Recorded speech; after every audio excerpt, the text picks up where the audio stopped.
बोलिए शंकर भगवान की जय। पार्वती मैया की जय। श्री शिव महापुराण के अंतर्गत रुद्र संहिता जो कि द्वितीय संहिता है और इसके खंड युद्ध खंड जो कि पंचम खंड है, इसके अध्याय 8वें में आज हम प्रवेश करेंगे और जिसमें वर्णन है विश्वकर्मा द्वारा निर्मित सर्वदेवमय दिव्य रथ का वर्णन। व्यास जी बोले, हे सनत कुमार, हे सर्वज्ञ। शनति कुमार सर्वज्ञ शैव प्रवर्षन्मते। शनति कुमार सर्वज्ञ शैव प्रवर्षन्मते। अद्भुतेयं कथा तात श्राविता परमेशुतः। अद्भुतेयं कथा तात श्राविता परमेशुतः। इदानीमुरथ निर्माणं ब्रूहि देवमयं परम। शिवार्थं यत् कृतं दिव्यं धीमता विश्वकर्मणा। शिवार्थं यत् कृतं दिव्यं धीमता विश्वकर्मणा। व्यास जी बोले, हे सनत कुमार, हे सर्वज्ञ, हे शैव प्रवर, हे सन्मते, हे तात, आपने परमेश्वर की यह अद्भुत कथा सुनाई। आपने परमेश्वर की यह अद्भुत कथा सुनाई। अब आप सर्वदेवमय परम दिव्य रथ के निर्माण का वर्णन कीजिए जिसे बुद्धिमान विश्वकर्मा ने शिव जी के लिए निर्मित किया। सूत जी बोले, उन व्यास जी के इस वचन को सुनकर मुनीश्वर सनत कुमार शिव जी के चरण कमलों का स्मरण करके कहने लगे। सनत कुमार बोले, हे व्यास, हे महाप्राज्ञ, हे मुनि। शृणु व्यास महाप्राज्ञ रथादेर निर्मितं मुने। शृणु व्यास महाप्राज्ञ रथादेर निर्मितं मुने। यथामति प्रवच्छेऽहं स्मृत्वा शिवपदाम्बुजं।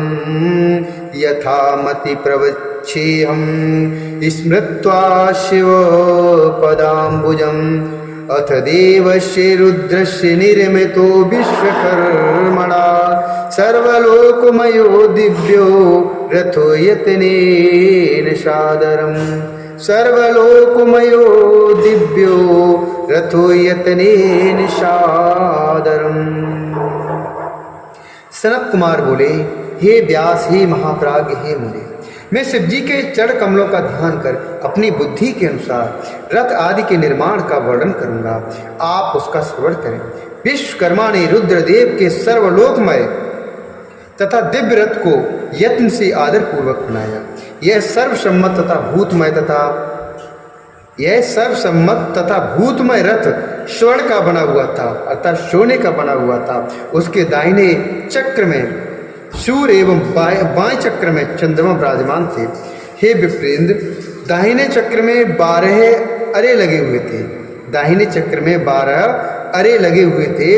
उन अरों में 12 आदित्य प्रतिष्ठित थे और बायां पहिया 16 अरों से युक्त था। हे सुब्रत, बाएं पहिए के 16 अरे चंद्रमा की 16 कलाएं थीं। सभी नक्षत्र उस वाम भाग के पहिए की शोभा बढ़ा रहे थे। हे विप्रश्रेष्ठ, 6 ऋतुएं उन दोनों पहियों की नेमी थी। 6 ऋतुएं उन दोनों पहियों की नेमी थी। अंतरिक्ष उस रथ का अग्रभाग हुआ और मंद्राचल रथ नीड हुआ। अस्ताचल तथा उदयाचल उसके दोनों कुबर कही गई है। महामेरु उस रथ का अधिष्ठान तथा अन्य पर्वत उसके केसर थे। संवत्सर उस रथ का वेग था तथा दोनों अयन अर्थात उत्तरायण एवं दक्षिणायन चक्रों के संगम थे। मुहूर्त उसके बंधुर अर्थात बंधन तथा कलाएं उसकी कीलियां कही गई हैं। काष्ठा अर्थात कला का 30वां भाग उसका घोड़ अर्थात जुए का अग्रभाग और छड़ उसके अच्छदंड कही गई है। निमेष उस रथ का अनुकर्ष अर्थात नीचे का काष्ठ और लब उसका ईसा कहा गया है। धुलोक इस रथ का वरूथ अर्थात लोहे का पर्दा तथा स्वर्ग और मोक्ष उसकी दोनों ध्वजाएं थीं। भ्रम और कामदुग्ध उसके जुए के दोनों सिर कहे गए हैं। भ्रम और कामदुग्ध उसके जुए के दोनों सिर कहे गए हैं। व्यक्ति उसका ईसा दंड व्यक्त उसका ईसा दंड, वृद्ध नडवल अहंकार उसके कोने तथा पंच महाभूत उस रथ के बल कहे गए। समस्त इंद्रियां ही उस रथ के चारों ओर के आभूषण थे। हे मुनिसत्तम, श्रद्धा ही उस रथ की गति थी।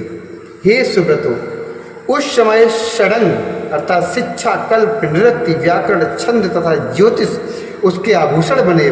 पुराण, न्याय, मीमांस तथा धर्मशास्त्र उसके उपभूषण बने। सब लक्षणों से युक्त वर उसके बल के स्थान कहे गए। सब लक्षणों से युक्त वर उसके बल के स्थान कहे गए। वर्णाश्रम धर्म उसके चारों चरण तथा मंत्र घंटा कहे गए। हजारों फड़ों से विभूषित अनंत नामक सर्प उस रथ के बंधन हुए। दिशाएं एवं उपदिशाएं पाद बनी। पुष्करादि तीर्थ उस रथ की रत्न जटित स्वर्णमय पताकाएं और चारों समुद्र उस रथ को ढकने वाले वस्त्र कहे गए।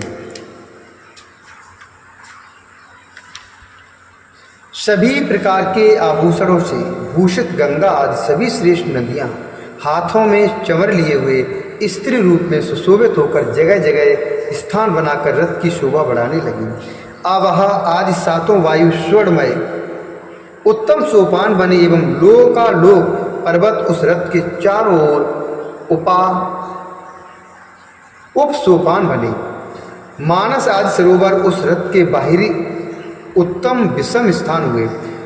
सभी वर्षा चल उस रथ के चारों ओर के पास और तल लोक में निवास करने वाले सभी प्राणी उस रथ के तल के भाग कहे गए। भगवान ब्रह्मा उसके सारथी और देवतागण घोड़े की रस्सी पकड़ने वाले कहे गए हैं। ब्रह्मदैवत ओमकार उन ब्रह्मा का चाबुक था। उसका आकार उसका महान छत्र मंद्राचल उस छत्र को धारण करने वाला पार्श्ववर्ती दंड पर्वतराज सुमेरु धनुष तथा स्वयं भुजंगराज शेषनाग उस धनुष की डोरी बनी। श्रुति स्वरूपा भगवती सरस्वती उस धनुष का घंटा बनी। महान तेजस्वी विष्णु को बाण तथा अग्नि को उस बाण का शल्य कहा गया है। हे मुने, चारों वेद उस रथ के घोड़े कहे गए हैं। सभी प्रकार की ज्योतियां उन अश्वों की परम आभूषण बनी। समस्त विश्व शंभूत पदार्थ सेना बने। सभी वायु बाजा बजाने वाले कहे गए हैं। व्यास आदि ऋषिगण उसे ढोने वाले हुए। सनत कुमार बोले, हे मुनीश्वर, अधिक कहने से क्या लाभ, मैं संक्षेप में ही बताता हूँ कि ब्रह्मांड में जो कुछ भी वस्तुएं हैं वह सब उस रथ में विद्यमान कही गई हैं। परम बुद्धिमान विश्वकर्मा ने ब्रह्मा तथा विष्णु की आज्ञा से इस प्रकार के रथ आज से युक्त शुभ साधना का भलीभांति निर्माण किया था। इस श्री शिव महापुराणे द्वितीयाम रुद्र संहितायाम पंचमे युद्ध खंडे रथ आदि युद्ध प्रकार वर्णनम नामाष्टोध्याय। इस प्रकार श्री शिव महापुराण के अंतर्गत द्वितीय रुद्र संहिता के पंचम युद्ध खंड में रथ आदि युद्ध प्रकार वर्णन नामक 8वां अध्याय पूर्ण हुआ। बोली शंकर भगवान की जय, भगवती मैया की।